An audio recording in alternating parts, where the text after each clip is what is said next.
Hey guys, this is Chris Monk at Highline Guitars, and you're watching another episode of From the Luthier's Workbench. In this episode, I'm going to show you how I used polymer clay to create this inlay design on a guitar top. So stay tuned and we'll get started. First, let me give you a quick overview of how I did this project, and then I'll get into more detail as this video progresses. But what I have here is a 1/4 inch thick book matched mahogany top, and this will be glued to the thicker base later on. But what I've done is I have carved a design into the front of this top, and this design is basically, it's like a longhorn cow skull, and it's got the horn going all the way out here across the top of the body. And what I'm going to be doing is filling that with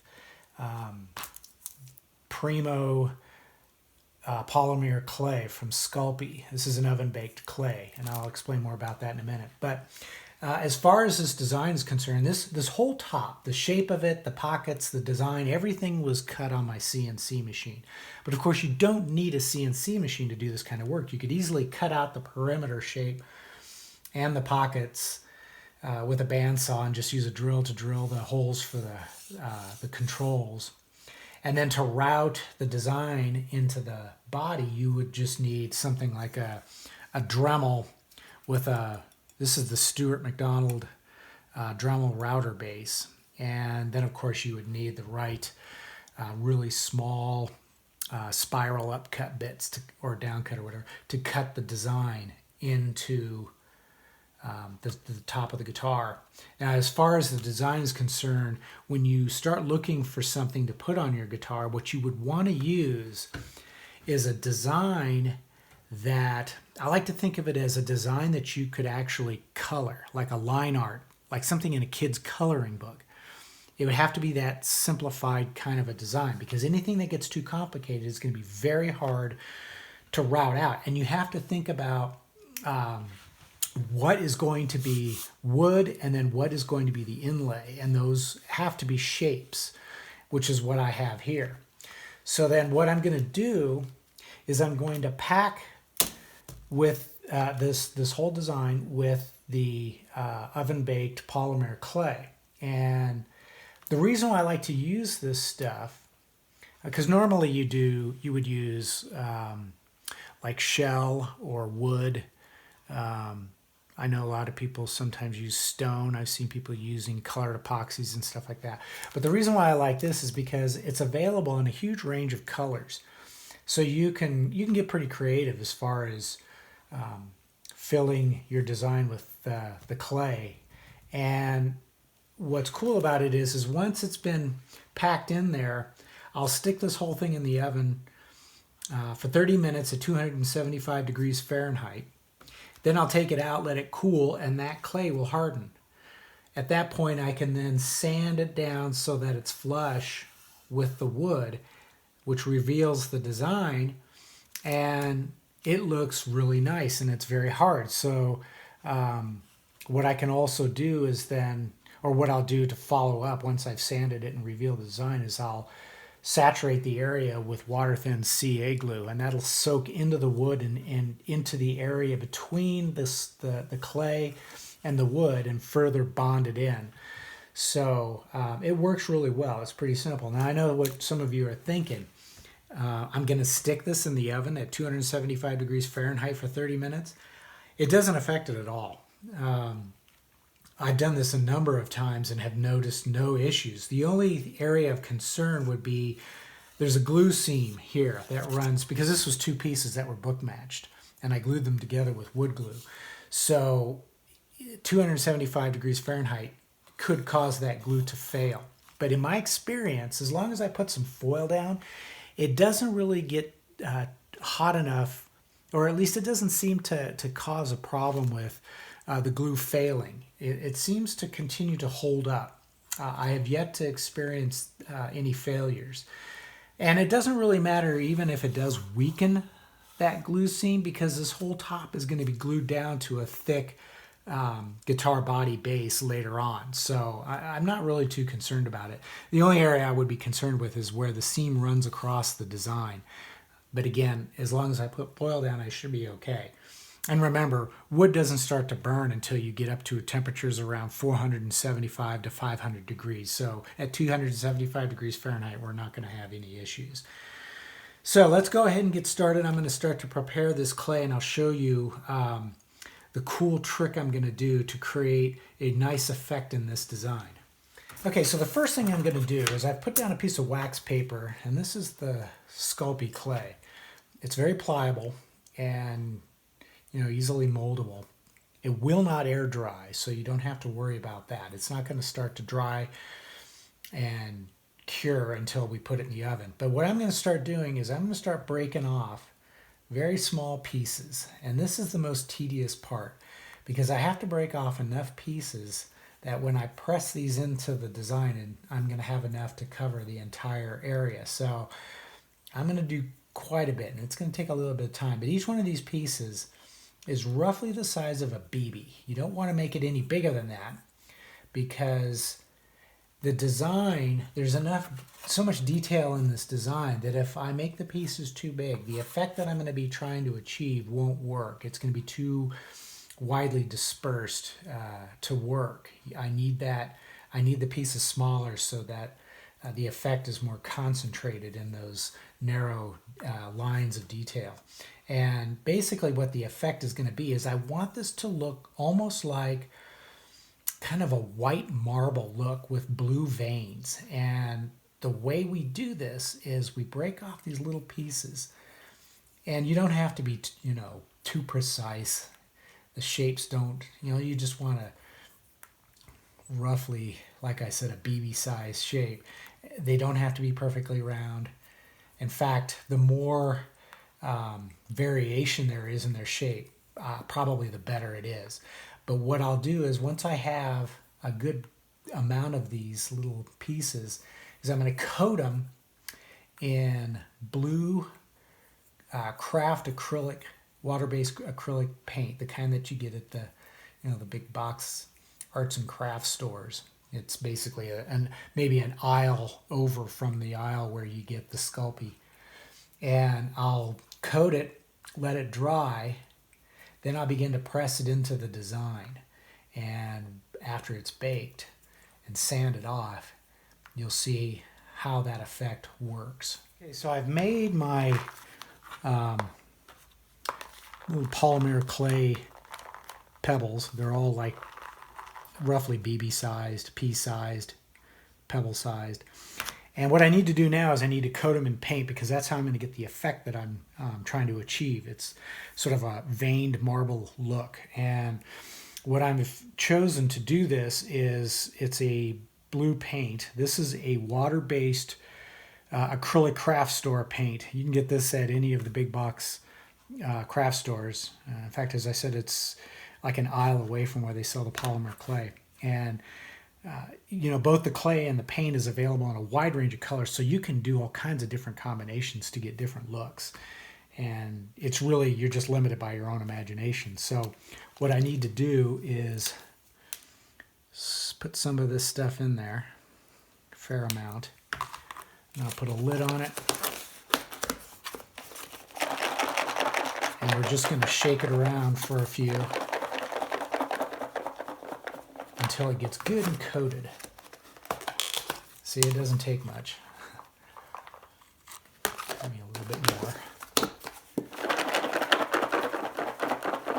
And then what I need to do is dump it out onto some wax paper.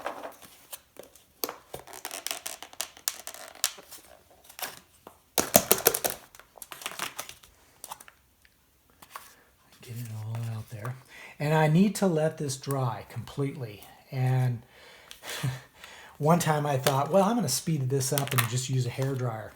But what I didn't count on was the fact that because this is an oven dry clay, when you hit it with a hairdryer, the heat will cause it to start to cure, and you don't want that. So if you want to try to speed it up, just put a regular, like a room fan on it, and that will help it dry faster. So that's the next step. Okay, so the paint's dry, and now I'm ready to start pressing the polymer clay into the design. There's no real special technique here. It's just lay it on there and press it in.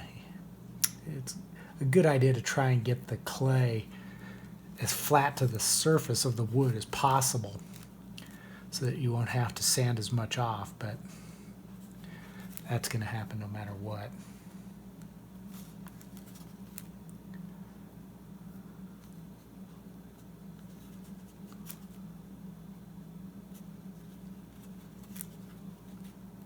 And I'll just keep pressing this in all the way around the design until it's completely covered.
Now to bake it, I will preheat the oven to 275 degrees, and when it's ready, we're going to pop it in there and bake it for 30 minutes.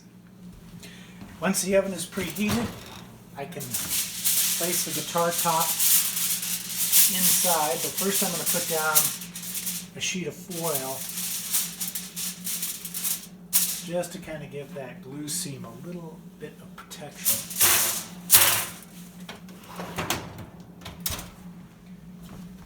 And I'll set the timer to 30 minutes.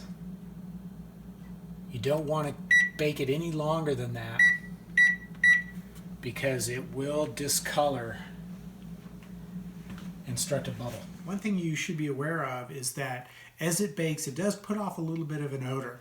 So you're going to want to hit the vent fan and maybe open up a window just to get some ventilation through. But it isn't too bad.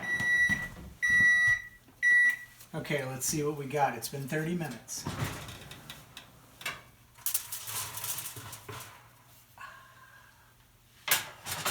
That's a little warm. As you can see, nothing has really changed. The color's the same. You know, it's hot to touch. The clay feels basically about the same as it did when I first put the polymer into the design. But now it needs to cool, and I'll let it sit for probably at least an hour or two to let it cool before I can start to sand down that top. Now, one thing I should mention is you don't want to overbake this. 30 minutes is plenty long enough for this type of clay. If you try to bake it any longer thinking that you're going to get a harder clay, what you're going to end up doing is discoloring it. So you really do need to stop right at 30 minutes, and that should be adequate.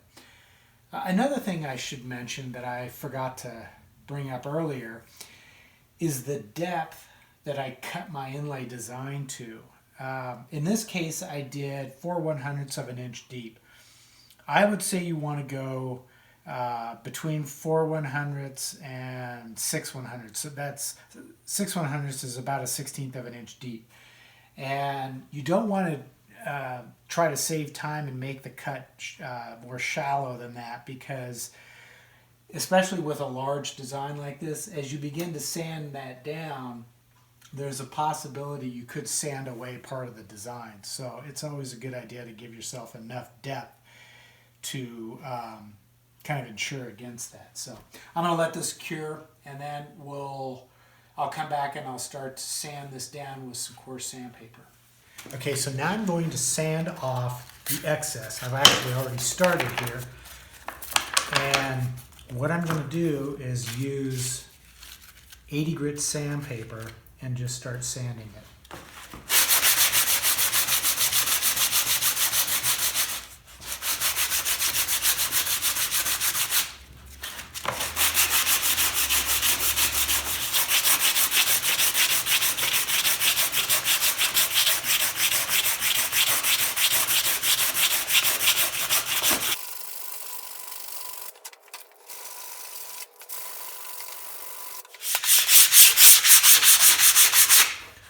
Okay, it took a while and it took a lot of sandpaper, but this is how the design has turned out. I've sanded away all the excess, and I have a very nice kind of almost a marble-like pattern in that inlay where the polymer clay inlay is. So I'll try and get a close-up of it so you can get a better view.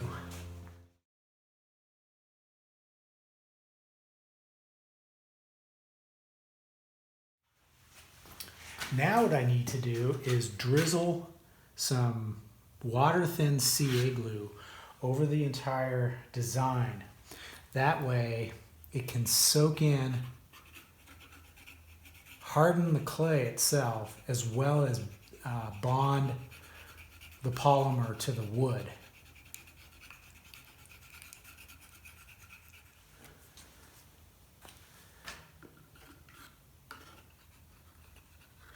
Now, because this CA glue is water thin, it will soak into the space between the polymer clay and the wood. It's called capillary action, and it will literally suck into it.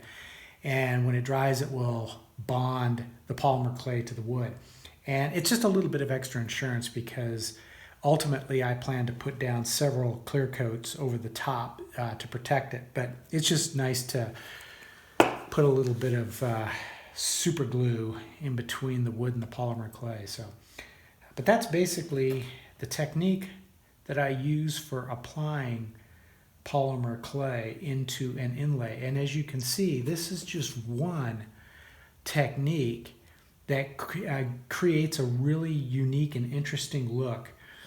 So just imagine all the different possible color combinations and the things that you could achieve to get different marbling effects. So really, it's, as I said before, you're only limited by your imagination.